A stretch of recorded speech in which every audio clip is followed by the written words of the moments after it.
Hey there, StarCraft fans! It's Falcon Paladin coming at ya with yet another edition of StarCraft 2 Legacy of the Void.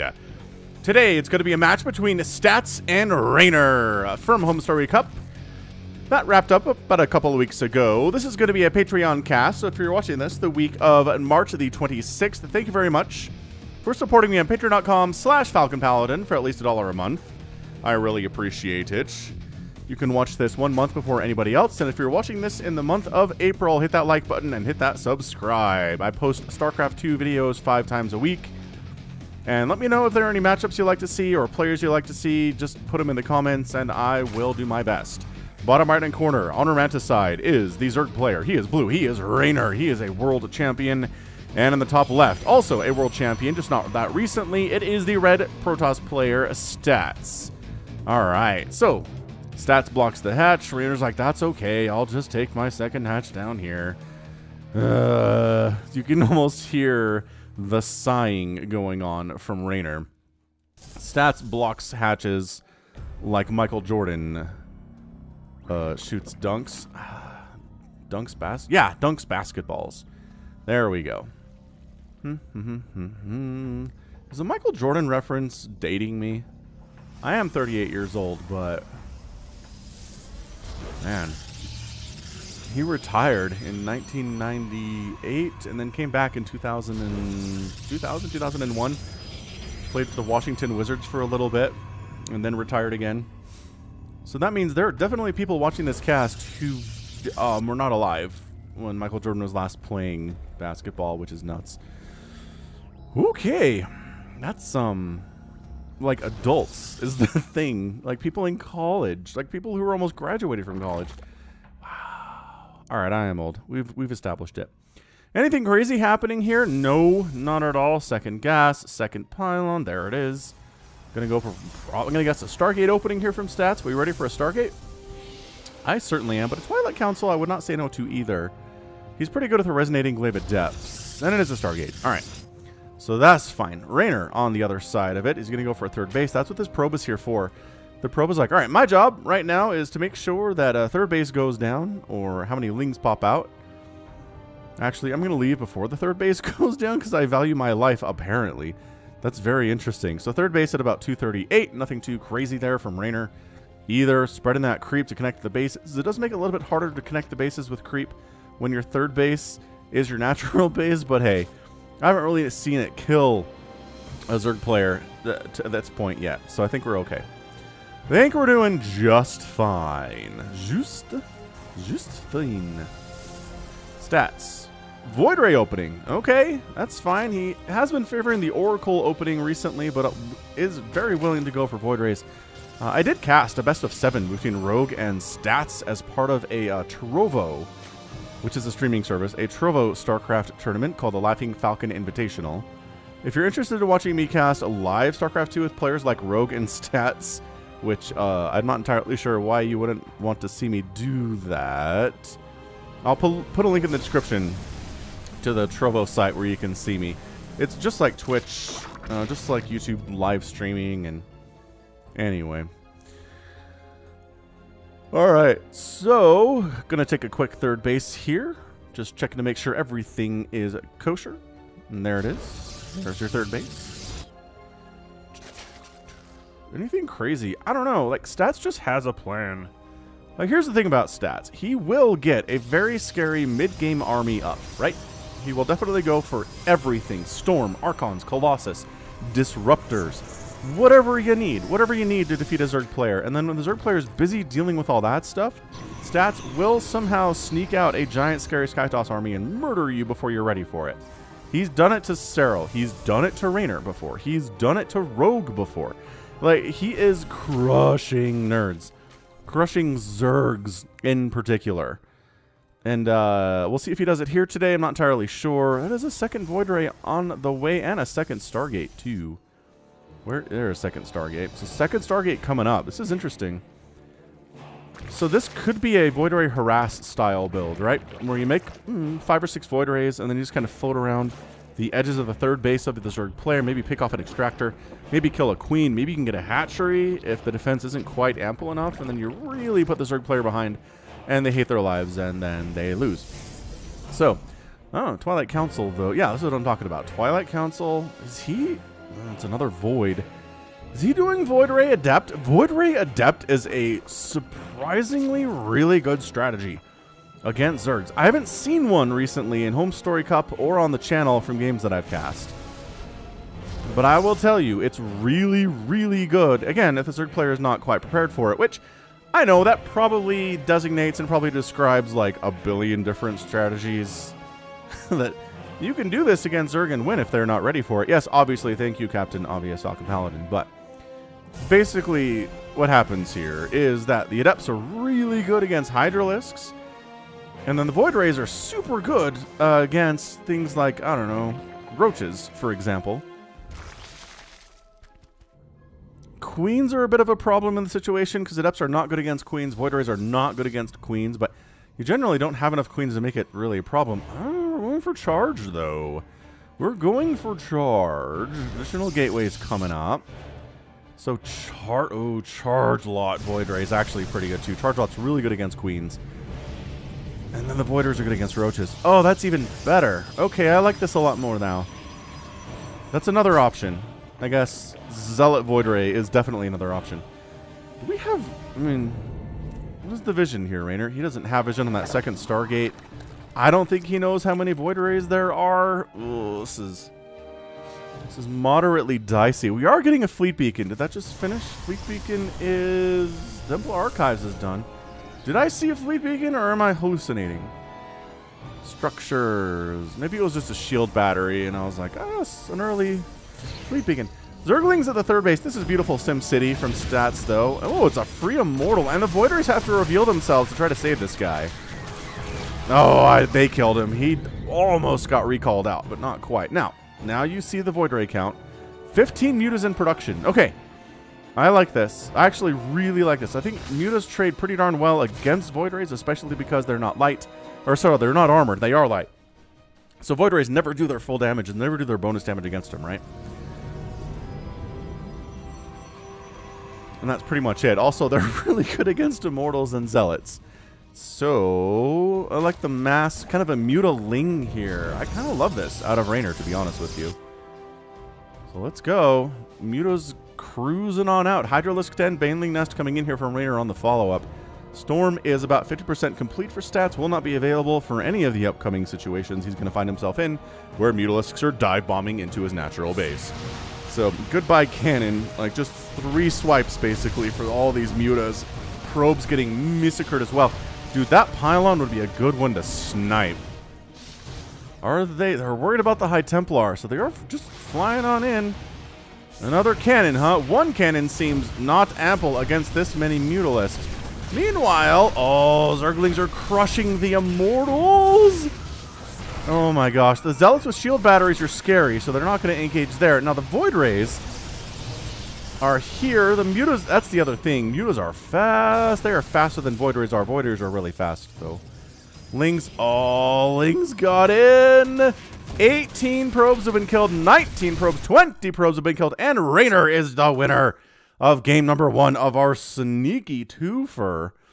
Wow. That was excellent. That was super duper well done by Reynor. I think he read what was going on. He saw the number of Void Rays, decided to go for just a bunch of Mutalisks, ended up losing one of them. Dude, the resources lost is, yeah, 3,200 to 1,500. That's double. Stats double the resources lost against a Zerg player. That's never going to win you the game at all. That was amazing. And then the Ling Flood catching the Immortals. Oh, those guys going down. Army supply at the end of the game was 94 to 48. Reynor's happily sitting on 4 bases, getting a 5th base, and stats can't even hold on to 3 bases here, as he's got Mutalisks pecking at his 3rd base when everybody comes up to deal with him inside the main. He's abusing the fact that High Templar can't fly. It's very nice. That's a great win. So let's move into game number 2 between these two players in our sneaky twofer, and we will return shortly. Game 2 of our sneaky twofer is here on Submarine. Bottom right, Reynor. Top left, it is stats. That was really well played by Reynor. He scouted the Void Rays, made a lot of Mutalisks and Zerglings, and took advantage of the fact that there were no Phoenix or Archons or Storm. So, Stats is going to block the hatch in Retribution. Okay, not in Retribution. He just does it every single time. Woo!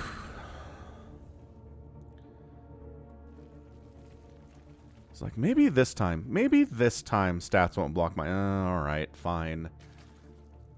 Fine, Mr. Probe. Block the hatch. You earned it. You came all the way across the map.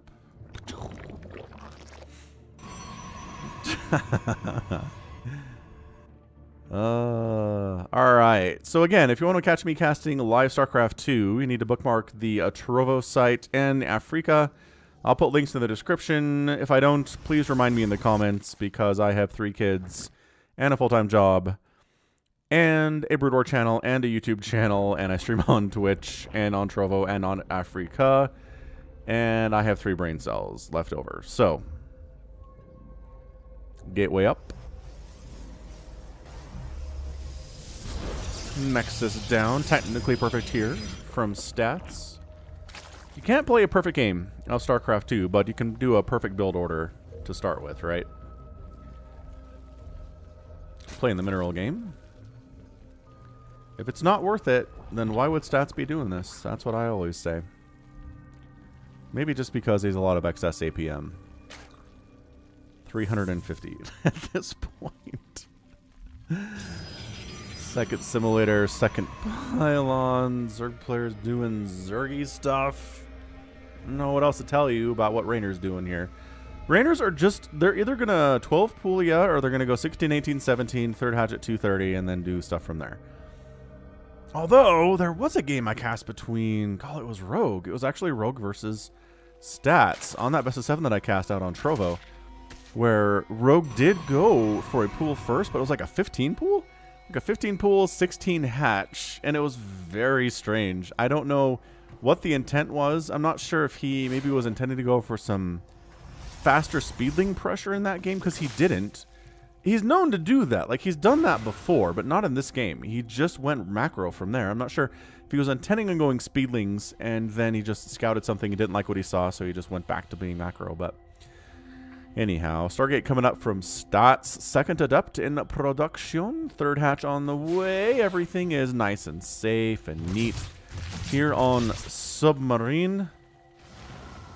Also, Stats is the nicest guy. Like, of all the live StarCraft that I've cast with these pros, which again, I feel incredibly privileged to do. Like, I'm not doing it, you know, for GSL or anything, but I'm doing it. Like, I'm casting Stats versus Rogue, and Stats, he doesn't speak English, obviously, but he speaks enough English to communicate with casters, obviously, because that's something he does a lot. Adepts do not finish the transfer, and he's just so nice. Like, I screwed something up once, and he wasn't mean about it.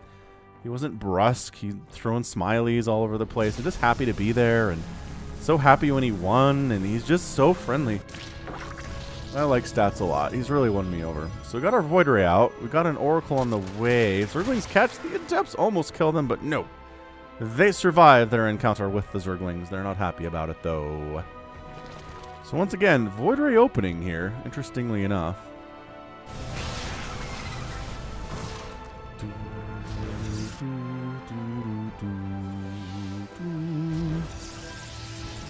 The nice thing about the Stargate is you can do whatever you want with this. You can make a Phoenix, you can make multiple Oracles, you can go multiple Void Rays. It could be used to make Carriers and Tempests later. It's just, Stargate is maybe the best building, the best unit production structure for Protoss right now. I mean, obviously, like, Warp Gates are super good, especially with a really fast build time. But it just feels like Stargate style stuff is very, very nice for Protoss at the moment. Again, Aaron, Whirlwind, very happy about this. The story of Aaron is one day he messaged me on Discord just bummed about the state of Protoss, especially in PvZ, and he just had all these ideas so that SkyToss would be super viable, and Blizzard did not take those ideas directly, but they sure made SkyToss viable, that's for sure. Look at that. Prismatic Alignment versus Armored Overlords. Get out! Get out of here, Overlord, says the Void Ray, and I'm going to get out so I don't die. Actually, did take any hull damage? No hull damage at all. And 3 kills to Zerglings. dancing. I mean, they're just trying to see what's going on down here. I don't see much. It's another Void Ray in production and another Stargate. So it is a double Stargate opening. I mean, we obviously have 2 Warp Gates here too, but double Stargate pretty fast is pretty interesting. Again, it's just because it's good. Void Rays are good units. So is Reynor going to be able to get away with going sneaky fast Mutalisks in response to this, or is Stats going to be more prepared for it this time? What's interesting is it kind of feels like we're just doing the same thing. Double pumping Void Rays. Getting +1 attack for them. Lair finishes. Oh, it's a Nidus this time. So Reynor goes for the Nidus. Oh, a Nidus, like a Nidus Queen Roach style thing would be kind of awesome here. Or, additionally, Swarm Hosts would be pretty good too. Although Stats has an amazing build against Swarm Host that involves this kind of Void Ray stuff. Rogue tried to go Swarm Host on him during that best of. It's just a Queen March. Okay. With a Nidus to reinforce the front. I mean, you might as well Queen March. You're right here. Oh, this is something that Zerg players like to do to prevent Stats from getting up to where he wants to be. Nidus Worm on the way. 9 Roaches coming up. This is an attempt to absolutely kill Stats now before carriers are even a twinkle in his eye. And we'll see if it works. This has worked in the past that I've seen. It has failed in the past that I've seen. A lot of it comes down to elite transfuses, which Reynor is very capable of doing. Don't get me wrong. So the March of the Queens is here. There are 12 Queens. Another Nidus Worm coming up. The Void Rays can't handle the Queens. There's not enough of a ground army. Oh, triggering that stasis with the Lings is such a great move. Transfuse! Transfuse! Transfuse! Oh my gosh, no Queens go down. Nidus Worm popping up, providing additional reinforcements very quickly. The Ravagers are here, just in case a supercharged shield battery shows up. And they're going to corrosive bile down the shield battery preemptively. Oh no, there it is. Supercharged shield battery is up and ready to go. That's where the corrosive biles are trying to hit, and also trying to hit the Void Rays. Yeah, this is absolutely some chaos at the moment. Oracle taking some decent shots from the Queens. The Queens are staying alive. The Void Rays are managed to stay alive too. No more shield battery overcharge available. Focusing on individual Roaches is really good stuff. Transfusing on the Queens. It's so good. The Void Rays are getting super duper bruised here. It's an extremely tight hold for Reynor. Getting a Ravager though. Great pickoff. The Micro on display here is pretty good. Dodging corrosive biles. Oh, pretty well. Another Void Ray comes in. He's like, well, that's what my tech is. I'm not sure what else to do here other than do that. This is amazing out of Reynor. Can he do it? He needs to win with this. If he kills this base and is forced to fall back, I think we can reset. But if he doesn't kill this base and he doesn't win the game, I think he's toast. Zerglings trying to take down. They do get a shield battery almost. Oh, they do take down the shield battery. That shield battery is just sitting there. The Queen's fighting. It feels like both the Queens and the Void Rays are basically functionally immortal here. How many transfuses are left? Maybe not enough, dude. The Micro on these Void Rays keeping them alive against this much anti-air. So many of these Void Rays are ridiculously injured, but they're still fighting. Still fighting strong. Resources lost 7,000 for Reynor, 5,000 for Stats. And look at this. Stats holding on like an absolute boss. Like an absolute boss. Look at this. The Void Rays chewing down the Ravager, taking some corrosive biles. Nope, dodging exceptionally well. And I mean, again, if you don't kill this base, yes, 16 probes have died. Yes, congratulations. But the Nexus is alive. Chrono Boost is a good unit. Lings are kind of free here inside your main base, which is not ideal. 17 probes have gone down. It is 67 to 57 workers. Income is hugely favoring Reynor, but he has 3 Queens back home. He ended up losing 21 Queens. 9 Void Rays died. Resources lost is 9,600 for Reynor, 7,700 for Stats. These Void Rays are heroes of ire. Okay, that one has 0 kills. He's not as much of a hero, but he's got like 5 kills. Okay, 2 kills on that one, 5 kills on that one. A little bit of a Ling Ravager. Try to keep the pressure on Stats while he takes a 4th base back home. Corrosive biles. Nice twofer right there. Cannon and a shield battery going down. Okay, this game too is really good. I still think Reynor's behind. I mean, he did kill a lot of probes, but he didn't get the Nexus. And Chrono Boost, look at this. We're already back up to 58 workers. Chrono Boost means that you can recover pretty quickly. Like, all 3 races have a pretty good ability to recover from economic damage. Right, Zerg, Terran, and Protoss. So the Void Rays arrive. There's actually not enough queens for this. And Roach, or rather, just Ravager Ling is trying to take down this 3rd base because they sort of have to. Queens getting focused down. Reinforcing queens are popping and showing up. What the stutter step, though. The Void Ray stutter step micro. Zealots coming, forcing the Ravagers to run an Oracle. Oracles are so good. Ravagers hit hard, and they have this special ability, but also, ooh, Corrosive Bile takes down the Oracle. They're squishy. That was nice. This is a fantastic game, too. Holy smokes. Zealot death sound. Making additional Hydralisks. Reynor, I like the idea of Hydra Queen against what is entirely Void Rays. Like, that is not good. Stats, get out. He does. He backs out. He knows. That is a lot of Hydralisks. They don't have the speed upgrade yet, but they're on creep, so it doesn't really matter. Speed or no speed. Oh, he gets a Hydralisk. Stats, I mean, honestly, Stats Void Ray control is quite possibly the best. Okay, as he loses one. I cursed him. Caster cursed him. Another Void Ray down. Another Hydra down. Another Void Ray down. Another Void Ray down. Another Hydra down, though. The trades. I'm not sure the trades are exactly what you want, but you are keeping Reynor on this side of the map. The Hydras are not moving across the map. They're too busy to do that. They're too busy defending right here and actually sniping down queens. Another Void Ray dies. Another huge group of Hydras arrive. And Stats has to pull back. So Stats reestablished. 58 workers. He's still pumping Void Rays. He's working on a robotics bay. Maybe trying to get Colossus up, but oh boy. Oh dear. The Hydralisks are no longer busy on the other side of the map. They are at your front door now. This feels like such a Brood War setup. A bunch of Hydras at your front door. You're walled off with gateways at your natural base. This has happened in Brood War 18,000 million times. So the Hydras are dangerous and hard to deal with without splash damage. That is also true in Brood War.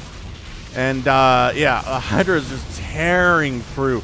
Ravager support. That's not in Brood War. This just feels like your GG. 166 to 105 supply. The front door is down.